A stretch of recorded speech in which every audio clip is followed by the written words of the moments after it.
Uh, Big ball, flat, making my end. Fucking big killer, hot.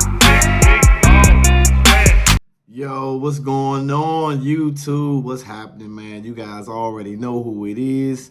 It's your boy, Sports Guy TV, where we talk sports like religion. If you haven't already, make sure you hit that like and subscribe button, man.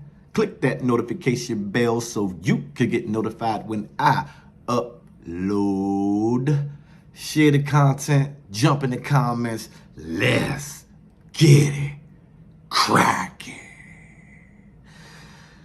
Divisional playoffs are set, and man, do we have some intriguing matchups. Well, I'm just gonna run through the matchups. I'm gonna always do what I have always done this season, give you which team that I'm gonna pick on the spread or money line.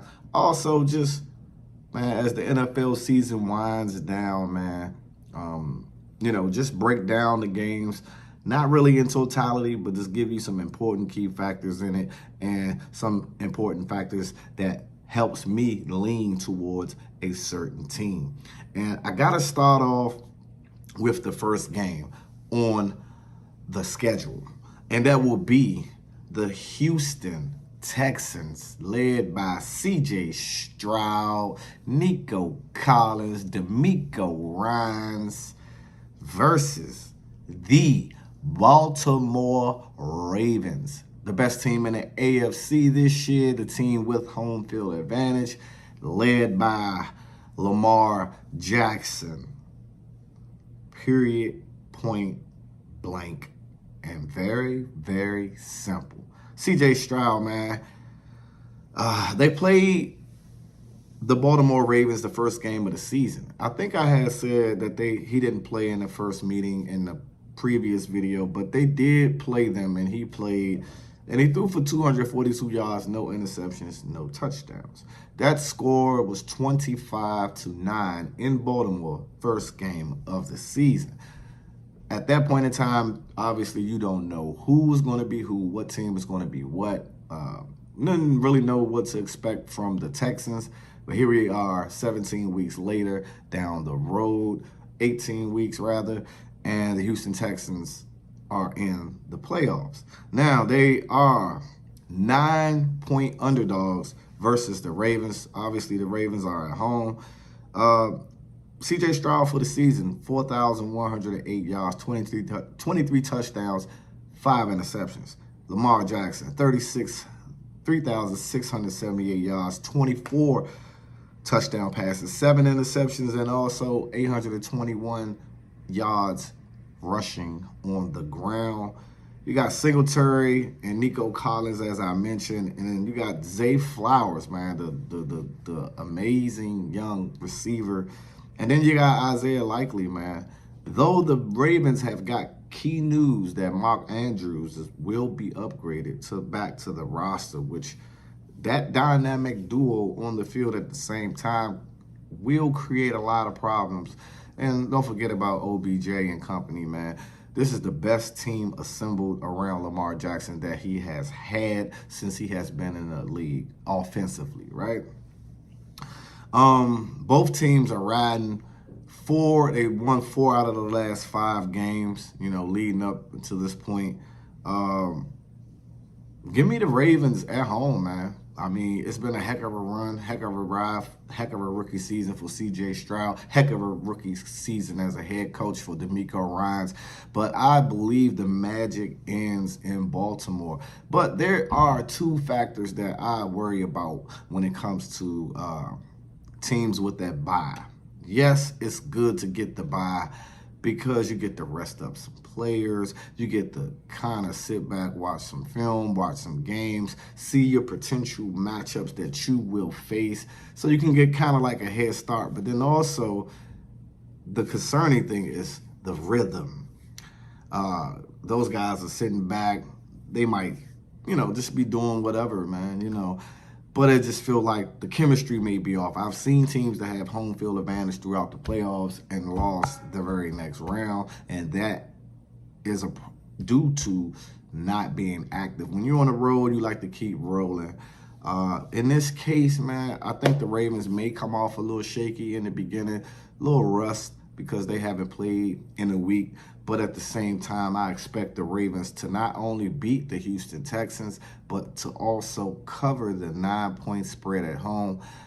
Let's say I can nicely see a 27-17 type of game. The Ravens, taking care of the Houston Texans. Next up, you got the Green Bay Packers versus the San Francisco 49ers. Another team that on that bye, the best team in the NFC as far as having home field advantage. They are 9.5-point favorites. Packers coming in 9-8. Well, forget the records. Everybody's 0-0 at this point. The Texans are 1-0, and the Packers are 1-0, considering their victories last week. Jordan Love, 4,159 yards passing, 32 touchdowns and 11 interceptions. Purdy, on the other hand, 4,280 yards passing, 31 touchdowns, 11 picks. You got Aaron Jones for the Packers and Jaden Reed, the leading receiver for them. And then, of course, you got C-Mac, Christian McCaffrey, man, over 1,400 yards rushing, 14 touchdowns. And then you got IU that has a 1,300-yard season with 7 touchdowns. Can't forget about Debo. Can't forget about Nick Bosa. Can't forget about George Little. Little. And then you can't forget about the anchor, Fred Warner and Armstead for that defense. The Packers, this is going to be an interesting matchup, man. I wonder how San Francisco is going to respond, considering they had the week off. But give me San Francisco to cover the 9.5-point spread. Last week, I went with Dallas. I don't see the same thing repeating itself. Jordan Love will have to play an absolute amazing game for the Green Bay Packers to be able to upset San Francisco, turnover-free type of ball, solid defense, capitalize on every opportunity that they have to get an opportunity to beat that machine over there in San Francisco. Then we have the Tampa Bay Buccaneers versus the Detroit Lions. Jordan Love, man, Baker Mayfield, man, like I said, man, he been baking over 4,000 yards, 28 touchdowns, 11 interceptions. Jared Goff, 4,500 yards, 30 touchdowns, 12 interceptions.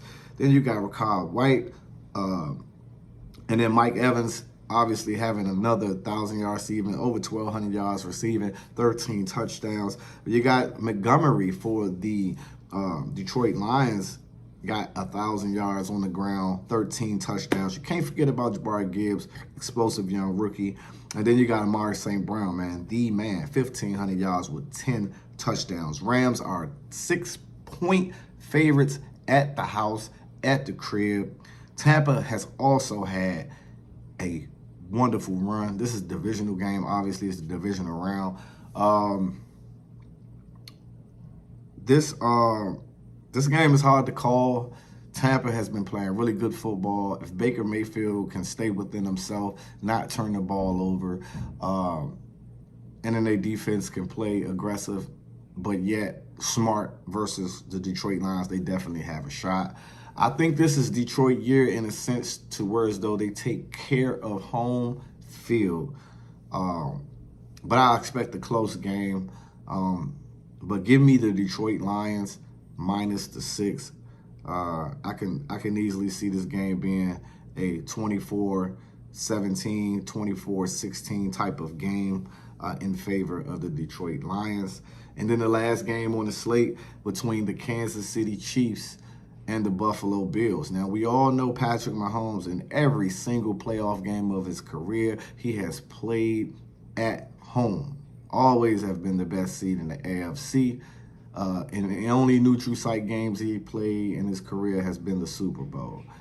This year, they traveled to Buffalo. I don't expect the weather to be a factor because it's cold in Arrowhead just like it's cold in Buffalo. But what I do expect the revenge factor. I think the Buffalo Bills, they are 2.5-point favorites at home.